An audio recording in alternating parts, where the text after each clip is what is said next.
بظاہر یہ معمولی چیز ہے نا، اس کے اتنے فوائد ہیں آپ تصور نہیں کر سکتے. اور موجودہ جو محققین ہیں نا، نئی نئی تحقیق جو سائنسدان کرتے ہیں، وہ بھی اس نتیجے پر پہنچے کہ اس مسواک کے بڑے فوائد ہیں. یہ جو آپ برش وغیرہ کرتے ہیں نا، ٹوتھ پیسٹ وغیرہ، مجھے ایسا لگتا ہے کہ وقت آئے گا کہ تمام بیماریوں کی جڑ یہی ہے. وقت آئے گا، یہ معدے کی جو تکلیف ہوتی ہے نا اکثر، اس کی جڑ یہی ہے. یعنی یہ میں سمجھتا ہوں ایسی تحقیق کبھی ہوگی آئندہ کہ ساری بیماریوں کی جڑ یہی ہوگی. مسواک کی اہمیت کیا ہے؟ انہیں سب سے جو اہم فائدہ اس کا ہے کیا، کہ دانت صاف ہوتے ہیں، منہ کی بدبو دور ہوتی ہے، جو سانس لیتے ہیں نا آپ، وہ اس میں مہک پیدا ہوتی ہے، خوشبو پیدا ہوتی ہے. اسی طریقے سے دماغ تر و تازہ رہتا ہے، اور دماغ بڑھتا ہے انسان کا. کیا ہوتا ہے اس سے؟ دماغ بھی بڑھتا ہے اس مسواک کرنے سے. اور جو مسوڑے ہوتے ہیں نا، وہ مضبوط ہوتے ہیں اس مسواک کو. لیکن چبانا دانتوں سے ہے.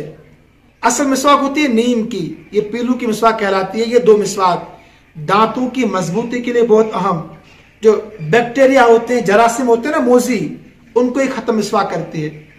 برش وغیرہ سے، ٹوتھ پیسٹ سے وہ کام نہیں ہو سکتا. اس سے بڑھتی ہے بیماریاں، اس سے جراثیم اور بڑھتے ہیں.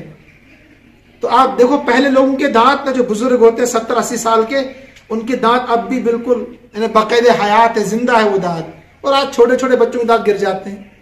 تو لہٰذا آپ جو برش وغیرہ کرتے ہیں، آپ ہفتے میں 1 دن کریں، اگر چارہ کار نہ ہو، آپ اس کا استعمال کریں مسواک کا. رحمت عالم صلی اللہ علیہ وسلم نے فرمایا، لولا ان اشق علی امتی لامرتهم بالسواک عند كل صلاۃ. اگر مجھے خوف نہ ہوتا نا امت پر، امت مشقت میں پڑ جائے گی، تو 5 نمازوں کے لیے مسواک کو میں ضروری قرار دیتا. انہیں مسواک کے بغیر نمازی نہیں ہوتی. اور آپ صلی اللہ علیہ وسلم کا معمول کیا تھا، اس کو غور سے آپ سنیے. جب صبح کو اٹھتے نا آپ صلی اللہ علیہ وسلم، صبح کو نیند سے بیدار ہوتے تو پہلے دعا پڑھتے، الحمدللہ الذی احیانا بعدما اماتنا والیہ النشور. یہ پڑھتے. آج اخبار پڑھتے اٹھ کر، پہلے موبائل دیکھتے، موبائل میں کیا اپ ڈیٹ ہے، دعا پڑھتے. اس کے بعد مسواک پہلے کرتے. کیا کرتے؟ پہلے مسواک کرتے، پھر قضاء حاجت کے لیے جاتے.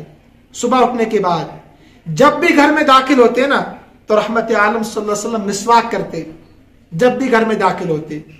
اور یہ بھی اہم بات، رحمت عالم صلی اللہ علیہ وسلم فرماتے ہیں، مسواک سے کی ہوئی نماز، انہیں جس وضو میں آپ نے مسواک کی پھر نماز پڑھی، 70 نمازوں کے برابر ہے. کتنی؟ مثلا آپ نے 2 رکعت نماز پڑھی مسواک کر کے، تو 70 نمازوں کا ثواب ملتا ہے. آپ نے بغیر مسواک کے پڑھی، 2 ہی رکعتوں کا ثواب ملے گا. آپ کو جتنے رکعتیں پڑھی اتنا ہی ثواب ملے گا. کتنی اہمیت اور فضیلت ہے مسواک کی. تو ایسا مسواک کرنا چاہیے سنت سمجھ کر. اور اتنے سارے فوائد اس میں ہیں. بطور خاص دماغ بھی اس سے تر و تازہ رہتا ہے، دماغ بڑھتا ہے. اب جو لوگ مسواک کرتے نہیں، سوتے ہوئے مسواک کرنا چاہیے. برش کے بجائے آپ مسواک کا اہتمام کریں. اس کو چھوڑ دو، آپ اس کو بھول جاؤ. اور اس سے نقصانات بھی ہے بظاہر. اب آپ نے ابھی تک نہیں کیے ہوں گے زیادہ، تو آپ مت کیجیے. جو کرتے ہیں نا، اس سے جو گوشت ہے نا وہ چھل جاتا ہے، سامنے والا گوشت. پھر دانت بھی اچھی طریقے سے نظر نہیں آ پاتے ہیں، خوبصورت نہیں لگتے ہیں وہ دانت بھی. دنیاوی فوائد بھی ہے اس میں، اخروی فوائد بھی ہے، دنیاوی فوائد بھی ہے. سب سے بڑی بات ہے کہ سنت زندہ ہوگی، ثواب بھی مل رہا ہے. دانت صاف ہو رہے ہیں اور ثواب بھی مل رہا ہے. لیکن اس کو چبانا ہے اپنے دانتوں سے. مسوڑے مضبوط اس سے ہوتے ہیں، گرتے نہیں جلدی دانت. اور مسواک کرنے کا کوئی سنت طریقہ نہیں ہے کوئی بھی.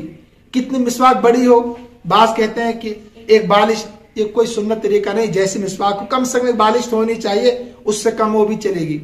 کیسے مسواک کرنی ہے؟ لکھا ہے محدثین نے، ارزن و طولن، یعنی اوپر کی طرف بھی اور ایسے بھی مسواک کر سکتے ہیں. تو لہٰذا اس سے ذہن بھی بڑھتا ہے، سنت زندہ ہوگی، اور بہت ساری بیماریوں سے آپ نجات پائیں گے.